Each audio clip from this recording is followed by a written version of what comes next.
Welcome to RMS classes. आपका RMS classes में आपका स्वागत है। मैं एसके सिंह आप लोगों को मैथमेटिक्स की दुनिया में ले चलना चाहता हूँ। आज मेरा फर्स्ट लेक्चर है। आज हम नंबर सिस्टम में कुछ बेसिक चीज बताने वाले हैं। धीरे धीरे करके एक वन लेक्चर टू लेक्चर ऐसे करके धीरे धीरे करके हम विस्तार से पूरा लेंगे।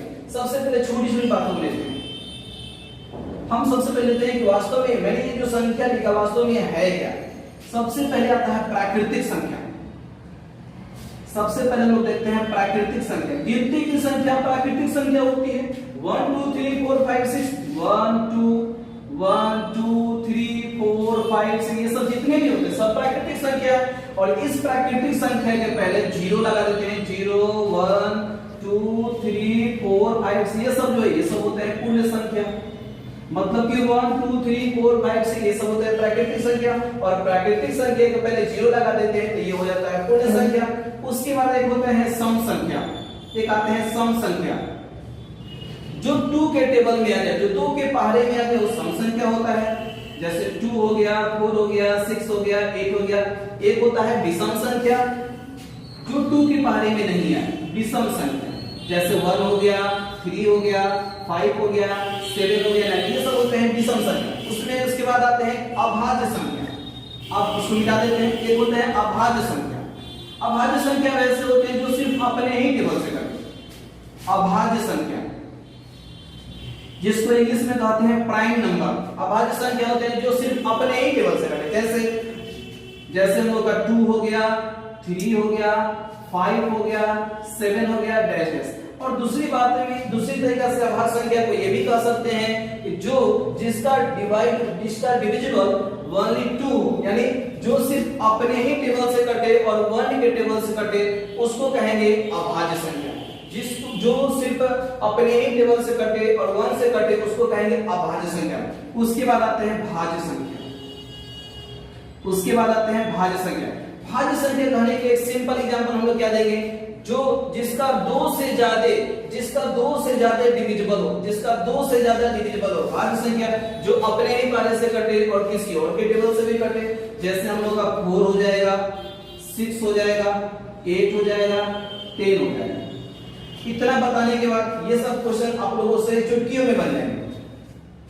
अभी हम लोग ट्रिकी नहीं लेते हैं, थॉट प्रोसेस भी नहीं लेते हैं। अभी हम सिखाते हैं आप लोगों को बेसिक्स है। फिर धीरे धीरे हम एकदम ट्रिकी ले जाएंगे, एकदम कम समय बनाने का तरीका सिखाते हैं। एकदम क्षण भर में ऑप्शन देखिए सवाल बना देते। लेकिन अभी मेरे बच्चे अभी मुझे बेसिक बताना पड़ेगा। प्रथम n प्राकृतिक संख्या का योग क्या होता है n into n plus 1 by 2। n का मतलब होता है अंतिम संख्या। n का मतलब होता है अंतिम संख्या। अंतिम संख्या क्या है 50 है। तो 50 गुने 51 by 2।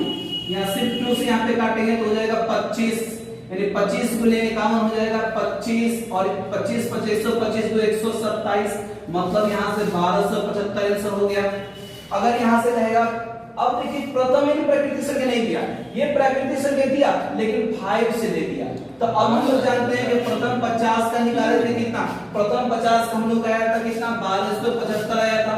प्रथम 50 प्राकृतिक संख्या के लिए 1275 आया था। इसमें कहां तक नहीं दिया 4 तक नहीं दिया तो बस 4 तक का प्राकृतिक संख्या निकाल लेंगे n into n plus 1 by 2 और बस माइनस करें 5 गुना का 10 1275 में से 10 घटा दें बस 1265 एक लाइन हो जाएगा।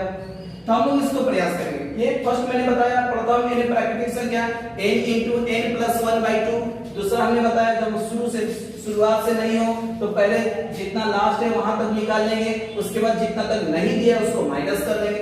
अब तीसरा हम लोग आता है, ये हम लोगों ने 2 सवाल बना लिया। अब हम लोग आते हैं तीसरा सवाल। तीसरा सवाल में दे दिया है सम संख्या। यहाँ पे दे दिया है सम संख्या। सम संख्या वाला निकालने के लिए एकदम आसानी तरीके से निकालते हैं। सम संख्या दिया ना, सम संख्या दिया जितना सम संख्या दिया ना इसका कर देंगे आधा। सम संख्या 60 है ना तो 60 का कर देंगे आधा और इसका 1 बढ़ा देंगे बस गुना कर देंगे आंसर खत्म। जब भी सम संख्या देगा तो 60 का दिया ना 60 को कर देंगे आधा और इसका 1 बढ़ाएंगे गुना कर देंगे बस खत्म। मतलब इसका योग होता है n into n plus 1। जितना सम संख्या देगा उसका कर देंगे आधा बस उसके 1 बढ़ा के गुना कर देंगे आंसर आ जाएगा। अगर विषम संख्या पूछेगा तो विषम संख्या जितना विषम संख्या देगा क्योंकि विषम का तो आधा होगा नहीं तो इसको 1 बढ़ाएंगे, इसको 1 बढ़ाकर कर देंगे आधा तो हो जाएगा 49 से 50 बाई 2 कर देंगे तो हो जाएगा 25। और जब भी विषम संख्या निकालना हो, जब भी विषम संख्या निकालना हो, जितना विषम संख्या देगा इसका कर देंगे स्क्वायर, हो जाएगा कितना 625। अब यहां से हम लोग सम का भी नियम जानेंगे, विषम का भी नियम जानेंगे, हम लोग यहाँ पे प्रथम एवं प्राकृतिक संख्या का नियम जानेंगे। अब हम लोग आएंगे वर्गों का योग। वर्गों का योग कैसे निकालते हैं देखिए, ध्यान से देखिएगा, वर्गों का योग निकालते कैसे। जैसे हमने प्राकृतिक संख्या के योग निकाला n into n plus 1/2, उसी तरह वर्गों का योग देखिए। वर्गों का योग, प्रथम n प्राकृतिक संख्या के वर्गों का योग इसका होता है n into n plus 1 into 2n plus 1 by 6। ये तरीका होता है। n का मतलब होता है अंतिम संख्या। ये क्वेश्चन हम लोग है, अंतिम संख्या क्या है 20, 20 में एक जोड़ेंगे तो 21, फिर 20 बनाएंगे 40 से 41 by 6, 3 से कटेगा 3 2 जा 6, अब 3 7 जाए यहाँ से, फिर यहाँ से 10 बार में कट जाएगा, बस आपस में गुणा करेंगे 41 into 7 और लास्ट में 0 खत्म सवाल। यानी प्राकृतिक संख्या के वर्गों का योग का फॉर्मूला है n into n plus 1 into 2n plus 1 by 6। अब आते हैं प्राकृतिक संख्या के घनों का योग। देखिए घनों का योग एकदम सिंपल है, एकदम सिंपल, बस केवल फॉर्मूला याद रखेंगे, सारे सवाल अपने आप बन जाएंगे। घनों का योग, घनों का योग, घनों का योग होता है n into n plus 1 by 2 का whole square, n into n plus 1 by 2 का होल स्क्वायर। n मतलब अंतिम संख्या 10 गुने 11 by 2 का होल स्क्वायर। यहां से खत्म, 11 5 55, 55 के स्क्वायर। और एक यहां से एक तरीका सीख लीजिए, जब भी लास्ट में 5 देगा और उसका स्क्वायर करना हो तो अपने मन से 5 लिया तो हम लोग 25 लिख देंगे, और 5 का टेबल एक बार ज्यादा है, 5 का टेबल एक बार ज्यादा है, 5 छक्का 30 लिख देंगे, बस आंसर हो गया। आज के लिए ना दिया जाता है, फिर मिलेंगे नेक्स्ट क्लास में। नेक्स्ट क्लास में हम इसके बाद जो है टाइप बताएंगे, लेक्चर 2 बताएंगे। ठीक है, धन्यवाद।